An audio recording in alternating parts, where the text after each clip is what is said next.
সম্প্রতি যুক্তরাষ্ট্র জুড়ে মুসলিম বিদ্বেষী ও ঘৃণামূলক ঘটনার সংখ্যা নিয়ে উদ্বেগ বাড়ছে। এমন পরিস্থিতির মধ্যেই কানেকটিকাট থেকে সামনে এসেছে নতুন একটি ঘটনা। দুটি মসজিদে বর্ণবাদী ও ইসলাম বিদ্বেষী হুমকি দেওয়ার অভিযোগে এক ব্যক্তিকে গ্রেপ্তার করেছে পুলিশ। কি ঘটেছিল এবং এ নিয়ে কি বলছেন কমিউনিটির নেতারা, চলুন জেনে নেওয়া যাক। যুক্তরাষ্ট্রের কানেকটিকাটে দুটি মসজিদে বর্ণবাদী ও ইসলাম ফোবিক হুমকি দেওয়ার ঘটনায় ৪১ বছর বয়সী জেসন বিগার নামের এক ব্যক্তিকে গ্রেফতার করেছে পুলিশ। তার বিরুদ্ধে পক্ষপাতমূলক হুমকি বা ধর্মান্ধতা, শান্তিভঙ্গ এবং হয়রানির অভিযোগ আনা হয়েছে। সম্প্রতি দেশজুড়ে মুসলিম বিদ্বেষী অপরাধ বৃদ্ধির মধ্যে এই গ্রেফতারের ঘটনাটি ঘটল।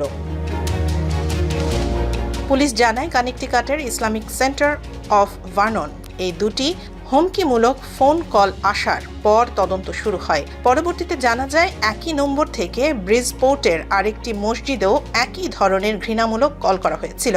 তবে জেসন বিগারি ব্রিজপোর্টের মসজিদে কল করেছিলেন কিনা তা পুলিশ এখনও নিশ্চিত করেনি।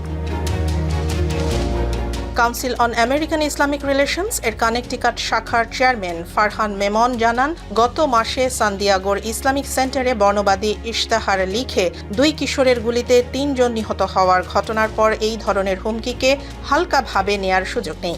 অনেকেই কম্পিউটার বা ফোনের পেছনে লুকিয়ে পার পেয়ে যাওয়ার কথা ভাবলেও তাদের আইনের আওতায় এনে জবাবদিহি নিশ্চিত করা জরুরি।